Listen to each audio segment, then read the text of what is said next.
the National News Studio, Sri Lanka.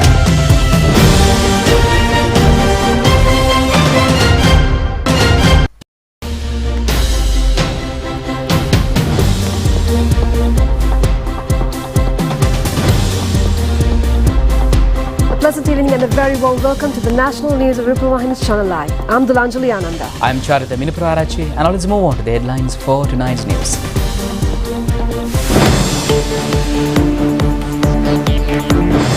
Massive crowds to sight-see Vesak celebrations after 4 years. Coronation of King Charles III. The President attends the Commonwealth Heads of States Summit. Chief incumbent of the Sri Pada Sthana requests pilgrims not to visit the Sri Pada during off-season. A wild elephant creates havoc in Diabeduma.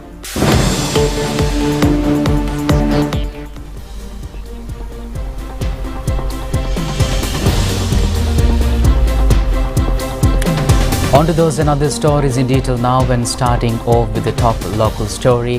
The Buddharashmi Vesak Son is being conducted centering on the Gangarama Vihare in Hunupitiya, Colombo. Today is the second day of the Vesak festival. The national television is the official media sponsor of the National Vesak Zone.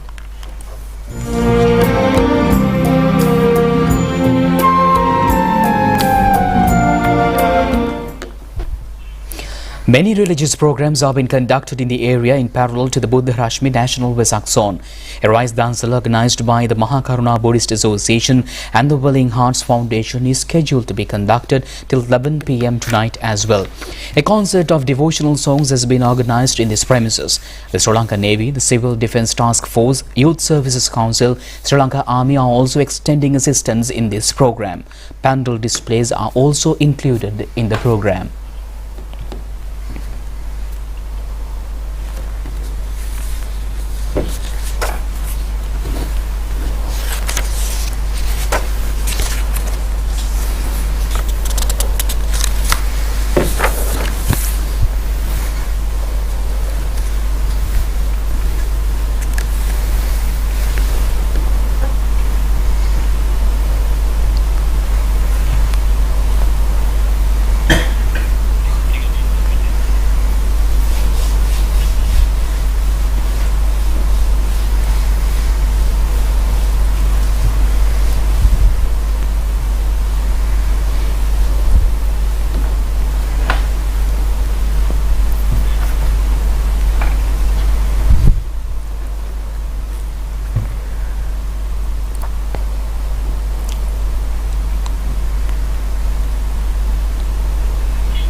The Temple Trees is also holding an exhibition to depict the pride of the nation, displaying its culture and archaeological heritage. The event has been jointly organized by the Department of Archaeology, the Department of National Museums, the Central Cultural Fund and the Department of National Archives. The organizers request the general public visiting the exhibition to enter the Temple Trees premises from the Beirut Lake entrance.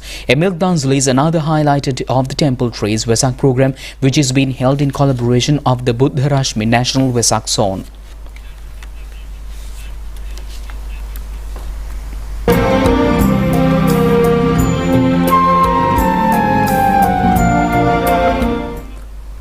And meanwhile, several special features in the forms of Vesak panels, lanterns and dancelas have been organized island-wide to commemorate the ceremony of birth, enlightenment and the great passing away of the Lord Buddha. Massive crowds have flocked the city yesterday to watch the pandals and lanterns. The Totalanga Pandal in Nagalagama Street Public Market Complex is being conducted for the 68th occasion. The pandal depicts the Mahasupina Jataka. The Demutaguda Pandal is being conducted for the 46th occasion. This narrates the Yashodhara story. It has been organized by the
Now, a Vesak Day commemoration ceremony was conducted at the UNESCO headquarters yesterday.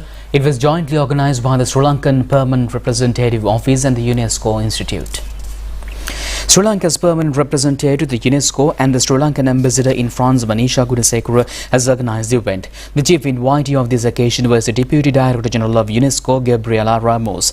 A message of best wishes from the Director General of the UNESCO was also presented on this occasion.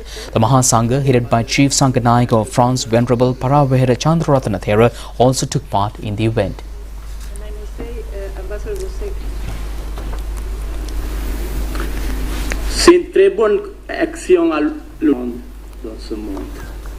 Buddhist culture has enriched Eastern and Western philosophy, the arts, architecture and literature.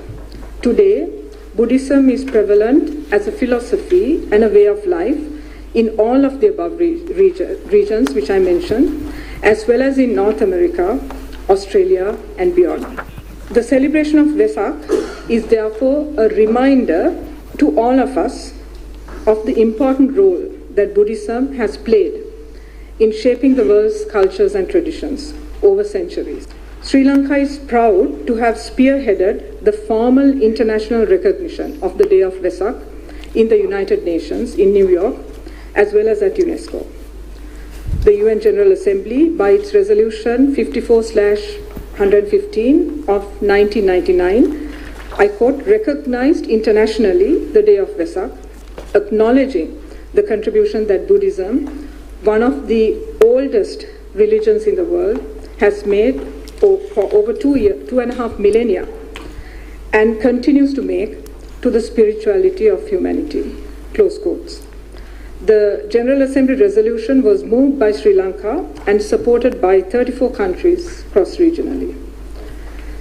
Sri Lanka's distinguished statesman and then Foreign Minister Lakshman Kadragama, who provided leadership to this process, in an address to the General Assembly on the global agenda for dialogue among civilizations, said in 2001 that, I quote, the United Nations must bring to the peoples of the world a greater awareness of the similarities in the teachings of the world's great religions.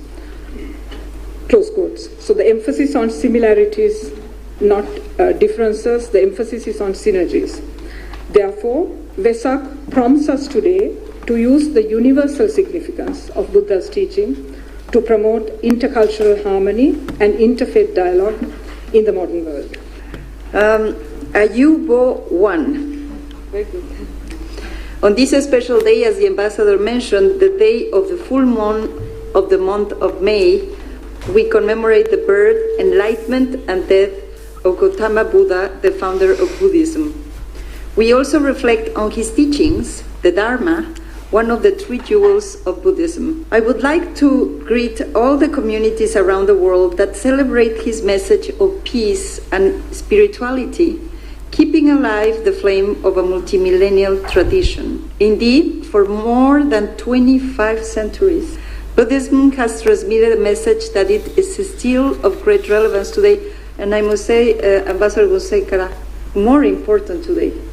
I think that the more we try to elevate these messages and live to these messages, we will not be confronting the kind of problems that we are facing in so many parts of the world. A message of wisdom, compassion, mutual understanding, a message of solidarity and humility, of generosity and charity, a way of life that encourages better relationship with others as well as with nature. And I have to say that we can almost frame this and put it as a way of living, and the world will be in much better shape. This message is a universal one which speaks to everyone around the world, everyone, because it's very human. It's the best of humans. That is why the United Nations General Assembly officially recognized the Day of Vesak in 1999, as well as Buddhism's contribution to the cultural heritage of the whole of humanity. And the value celebrated of this day also underpins UNESCO's mandate, and as you mentioned, my dear Ambassador, what we do also at the social and human science sector, promoting peace and also promoting intercultural dialogue. And I wish you the best of the discussions. Oba Samata Subak Pisak. Podinak Wiwa. A Vesak festival comprising of homage to the Triple Dem, devotional song concert, lantern display and dansalas was held at the Tochi Paramita Meditation Center in Japan. Sri Lankan ambassador in Japan, Rodney Pereira, has also participated in the event, which was organized under the patronage of the head of Tochi Paramita Center, Venerable Mamature Chandimatera.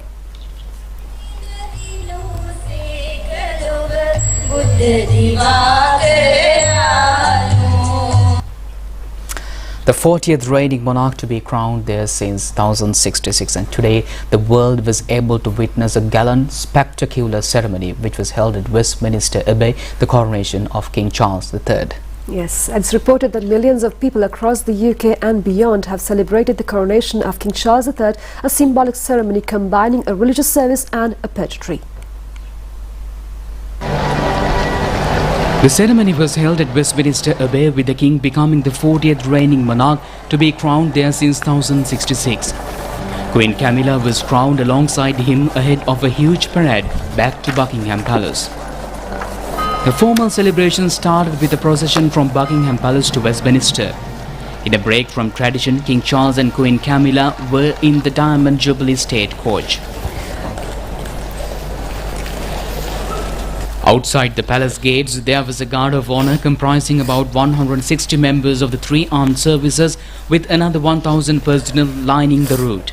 More than 2,200 people from 203 countries were in Westminster Abbey, with processions there before the king arrived involving faith leaders and representatives from some Commonwealth countries who carried the flags of their country and were accompanied by the Governors-General and Prime Ministers. These included UK Prime Minister Rishi Sunak, who also gave a reading in the service. President Ranil Wickremesinghe was also participated as a special guest on this occasion. King Charles was presented to the people, a tradition dating back to Anglo-Saxon times. Standing beside the 700-year-old coronation chair, the king turned to face the four sides of the abbey and he proclaimed the undoubted king before the congregation was asked to show their homage and service. The coronation chair, also known as St. Edward's chair or King Edward's chair, is believed to be the oldest piece of furniture in the UK still used for its original purpose. Charles is the 27th monarch to be crowned in it. Archbishop of Canterbury Justin Welby made the first declaration and the congregation shouted, "God save the King," and trumpets sounded after each recognition.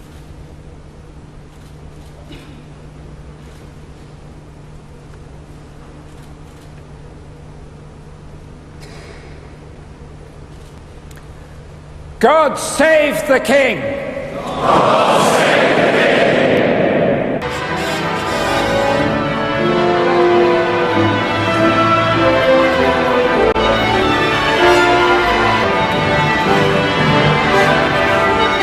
The king and queen returned to Buckingham Palace along the rivers of the route by which they came, this time travelling in the 260-year-old gold state coach that has been used in every coronation since William IV. Nearly 4,000 members of the UK's armed force took part in what the Ministry of Defence has called the largest military ceremonial operation of its kind for a generation.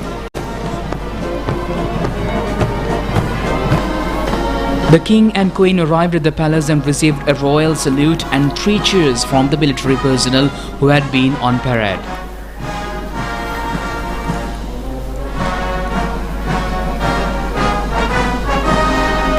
It has become customary since the coronation of Edward VII in 1902 for the new monarch to greet the crowds in the mall from the Buckingham Palace balcony. King Charles and Queen continued the tradition and appeared with the royals who had taken part in the procession. Now, King Charles III participated in a meeting with the heads of states of the Commonwealth countries yesterday. President Ranil Wickremesinghe also participated in this event, was engaged in a cordial discussion with the king, extending him the best wishes. President Ranil Wickremesinghe at the meeting with the Commonwealth heads of state has reiterated of the need of Commonwealth to play a bigger role in encouraging the youth for participating in educational reforms. He has also requested the Commonwealth to strengthen relations through the digitalization process. Professor Ms. Maitri Wickremesinghe has participated in the Fireside Chat program which was held in parallel to the meeting of Commonwealth heads of state. This meeting is also regarded as a platform to discuss on numerous issues relating to the Commonwealth countries. President Ranil Wickremesinghe had a meeting with President of the Republic of Ghana, Nana Akufo-Addo, yesterday. The two leaders have discussed on ways of strengthening bilateral relations. A meeting between the Sri Lankan President and the President of Rwanda, Paul Kagame, has also taken place yesterday. Both leaders have agreed to look into new investment opportunities pertaining especially to the agriculture and health sectors. Attention has also been focused to expand defence cooperation between Sri Lanka and Rwanda. President Ranil Wickremesinghe has also agreed to extend the services of the Sri Lankan security forces to Rwanda in dealing with training in emergency operation at times of natural disasters. Sri Lankan High Commissioner in London, Ms. Saroja Sirisena, has also participated in this discussion.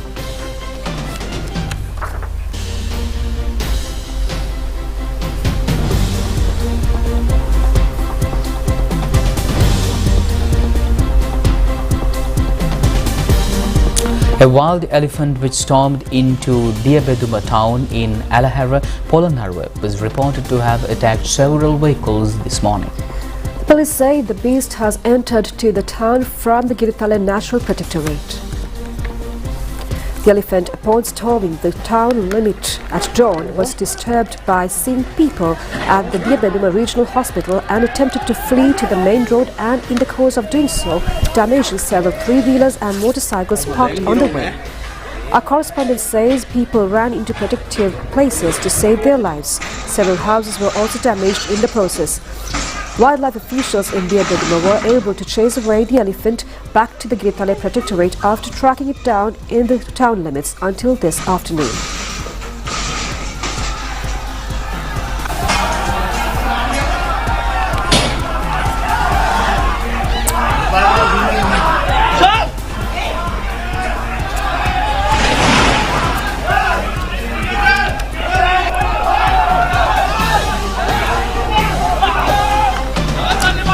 And meanwhile, the Department of Meteorology forecast of disturbances in the lower atmosphere in the southeastern region of the Bay of Bengal within the next few days. The development of the inclement weather condition was expected to get underway from today. Accordingly, several rounds of rain are expected in western Sabaragamuwa, northwestern and southern provinces, as well as in the Kandy and Nuwara districts. The Department of Meteorology also predicts intermittent thunder showers, especially in the evenings or at night in the northern, eastern and Nuwara provinces, as well as in the Polonnaruwa district. The meteorology officers further says that fairly strong winds of 40 to 50 kilometers per hour would prevail from time to time in the western and southern coastal areas. The sea areas of the coast up to Hambantota from Beruvilla, and Mathura would remain rough to a certain extent. Winds are expected to flow from the northwestern direction of the island at a speed of 20 to 30 kilometers per hour in some instances.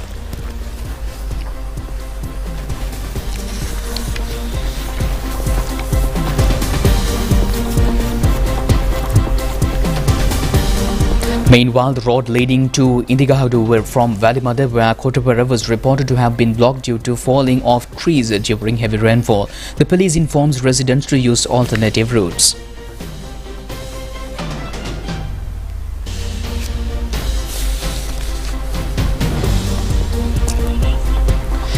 The Sri Lanka Army has commenced operations to rescue persons affected by emerging flooding in Nimagambo. The Army was engaged in efforts to relocate the patients and small children as well as women in safer areas. Cup planting ceremony of the Asala festival of the historic Ruhunu Katharagama Mahadevalaya took place in an auspicious time this morning with the participation of traditional deity offerings. Recalling of the wedding ceremony of Kandakumara and Angel Valli is a traditional ritual at the Katharagama Asala festival, which is scheduled to commence on the 19th of next month. From that, the ceremony onward will be conducted continuously for 15 days with the holding of processions. The ceremony will come to an end on the 3rd of July with the conducting of final grand pageant. Basnaka Nilame of the Ruhunu Katharagama Mahadevalaya, Dishan Gunasekara, has disclosed these facts to the media. The Padayatra of the devotees arriving at the Katharagama pilgrimage from the northern part of the island has commenced today. The march was commenced from the Sanidhi Devalaya in Jaffna. The Sri Pada pilgrim season of the year has ended at midnight yesterday. Large number of devotees has worshipped the sacred site yesterday as well. With the conclusion of Sripada pilgrim season, the offerings and the sacred relic, including the statue of good Saman, jewellery of the deities and other items of offerings were brought back to the Sripada Rajamahawihare in Kalpottapala, where Rajamavati Ratnapura this morning. The casket bearing the sacred relics on the statue of good Saman and other artifacts will remain at the Vihara till the end of the off-season of Sripada pilgrimage. Chief incumbent of the Sripada Viharasthana, Venerable Bengamu Sri Dhammadina Thera, requests general public not to engage in pilgrimage during the off-season. Those who want to visit the sacred site during the off-season should receive special permission in this regard.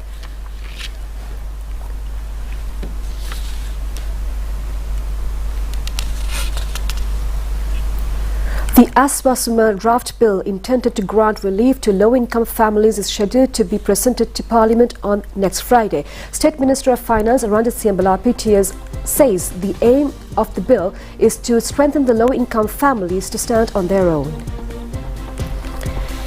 The State Minister said that the Aswasuma program of the President will be presented before Parliament with the objective of creating a strong economy. Under the program, even the lowest income group would receive 15,000 rupees. The next lowest income group is also scheduled to receive 8,000 rupees. The aim is to make these two low-income groups strong partners in the development process within a period of 2 to 3 years. They will be turned into a group who do not want government support to earn their incomes. The main tea ceremony of the year 2023 was held at the historic Gatabaru Vihara in Kottapalla today. Conducting of the ceremony of fresh tea is an annual event in areas where tea industry prevails. The rituals of the ceremony is to offer tender tea leaves and refreshing tea produce manufactured by tea smallholders and factory owners in the areas as homage to Lord Buddha. Large quantity of tea is being brought in bowl from the lower level of the historic temple to the Udamaluva as an offering to the Lord Buddha. The ceremony has been conducted under the patronage of Chief Incumbent of the Gatabaru Rajamahawihare, Venerable Kirindayananda Thera. Minister Ramesh Patrana has also attended the event. In parallel to the main event, an annual fresh tea offering organized by the Kaluthara District Tea Board has taken place at the Kandi Vihara in Alubgama today. 54 tea factories and centers have taken part in this event to offer the harvest of the new year. This year marks the completion of 41 years of one of the most popular programs of the ChannelEye Rupavahini Corporation, the Muthuhara television children's program. The theme of this program is Building a Beautiful World. A special feature has been activity contributed from even the overseas to the Muthuhara program. Muthuhara Television Children's Society is reported to have been established in Italy. The second such children's society was opened in Nepali town. Venerable Karavitagara Dhammkirti Thera is the patronage of the program, centering his activities on the Sri Gautama Vihara. The chief guest of honor at the inaugural ceremony was Director General of the National Television, Asanga Chalat. Principal of the Dharma Vidyalaya, Italy, Janaka Silva, Dhamma school teacher and members of the Muthuhara Children's Society have also attended the event. Former Deputy Director General of the Engineering Division of Sri Lanka Rupavahini Corporation, Rohan Pereira, has passed away at the age of 65 years yesterday. Rohan Pereira is a pioneering technical officer who had introduced the medium of television to Sri Lanka. He had joined the SLRC as a technical officer upon establishment of the corporation in the year 1982. He was a dedicated officer whose aim had been to enhance the numerous technological networks to enable the viewers to have a better and clearer vision. Rohan Pereira was the 6th Deputy Director General of the corporation in charge of the engineering division. Remains will be kept at the Jayaratna Florist in Borala from 1 p.m. tomorrow. The funeral will take place at the General Cemetery Borala at 4 p.m. on the 8th of this month. We'll be back with international news after this break.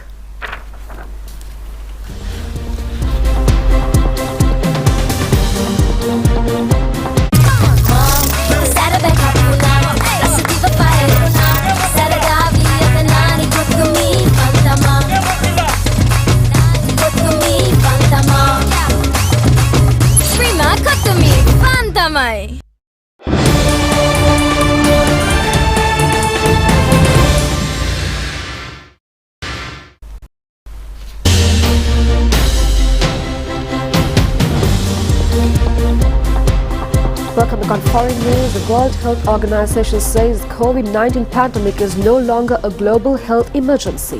Foreign media point out that WHO declaration is a major step towards eliminating the epidemic from the world. The World Health Body has declared 3 years ago the pandemic as a global emergency which took away the lives of millions of people worldwide. The death toll due to COVID-19 pandemic has been able to drastically reduce as a result of the production of effective vaccines and also due to the smooth functioning of the vaccination program. In the year 2021, more than 100,000 deaths worldwide had been reported in a week.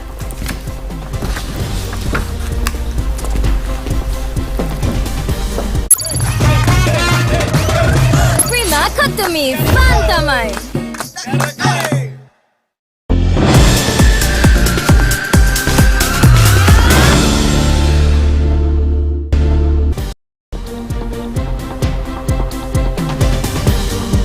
Now, in sports news, Sri Lankan athlete Aruna Darshana has been successful in recording the best timing at the 400-meter event in the Michitaka Memorial International Athletic Tournament in Japan.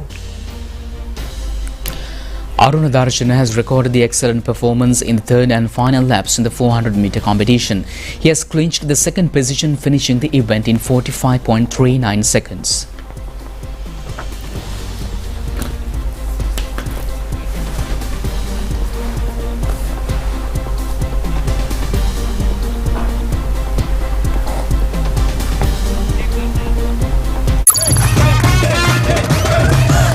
Cut to me, Fantamai!